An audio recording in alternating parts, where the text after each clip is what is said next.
ये कहानी एक सैनिक की है जो वियतनाम में युद्ध के लिए गया था।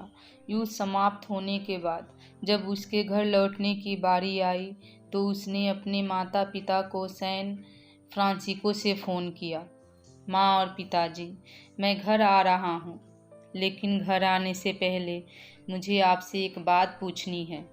मेरा एक दोस्त है जिसे मैं अपने साथ घर लाना चाहता हूँ। क्या मैं उसे ला सकता हूँ? बिल्कुल बेटा, ये भी कोई पूछने की बात है। हमें तुम्हारे दोस्त से मिलकर बहुत खुशी होगी।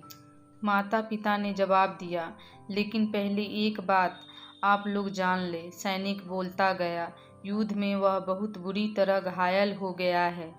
उसने एक बारूद सुरंग पर पैर रख दिया था और उसने अपना एक हाथ और पैर गंवा दिया है। उसके पास कोई जगह नहीं है जहां वह जा सके, इसलिए मैं उसे अपने साथ रहने के लिए लाना चाहता हूँ। उसकी यह बात सुनकर उसकी माँ बोली, बेटा, तुम्हारे दोस्त के बारे में जानकर हमें बहुत दुख हुआ। हो सकता है हम उसके रहने के लिए कोई जगह तलाश कर सके। नहीं माँ, मैं चाहता हूँ कि वो हमारे साथ रहे। लेकिन बेटा, अब पिता ने कहा, तुम समझ नहीं रहे हो कि तुम क्या चाह रहे हो। इस तरह का अपाहिज व्यक्ति हमारे लिए कितना बड़ा बोझ होगा। हमारी अपनी ज़िंदगी है जीने के लिए और हम नहीं चाहते कि इस तरह की कोई भी परिस्थिति हमारी ज़िंदगी में दखल दे।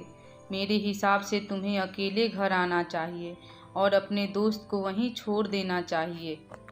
वह अपनी ज़िंदगी जीने के लिए कोई ना कोई रास्ता निकाल ही लेगा। सुनकर उस सैनिक ने फ़ोन रख दिया। कुछ दिनों बाद उसके माता पिता को सैन फ्रांसिस्को पुलिस से एक संदेश मिला, जिसमें उन्हें बताया गया कि उनके बेटे की एक बिल्डिंग से गिर के मौत हो गई है। पुलिस के हिसाब से यह एक सुसाइड केस था। दुखी माता पिता तुरंत ही सैन फ्रांसिस्को के लिए फ़्लाइट बुक कराई और वहां पहुंच गए। वहां उन्होंने शहर के मुर्दा घर ले जाया गया ताकि वह अपने बेटे की पहचान कर सके। उन्हें उसकी पहचान कर ली, किंतु यह देखकर उनकी कँपकँपी छूट गई कि उनके बेटे का बस एक हाथ और एक पैर था। दोस्तों, इस कहानी में जो माता पिता हैं वे हम में से बहुत से लोगों की तरह हैं जो अपनी सुविधाओं को सबसे अधिक महत्व देते हैं। वे उन लोगों से प्यार करना या रहना या समय बिताना चाहते हैं जो दिखने में अच्छे हैं, स्वस्थ हैं। वे ऐसे लोगों को पसंद नहीं करते जो देखने में स्वस्थ, सुंदर या स्मार्ट नहीं हैं, या जिनके साथ वे मज़ा नहीं कर पाते, या जो किसी भी रूप में उनके लिए असुविधाजनक है। वे ऐसे लोगों से दूरी बनाकर रखते हैं, लेकिन कभी कभी उनके इसी व्यवहार के कारण उनके सामने ऐसी परिस्थितियाँ उत्पन्न हो जाती हैं जब उन्हें पछताना पड़ता है। आइए, लोगों को वे जैसे हैं वैसे ही अपनाएं ज़रूरत पड़ने पे।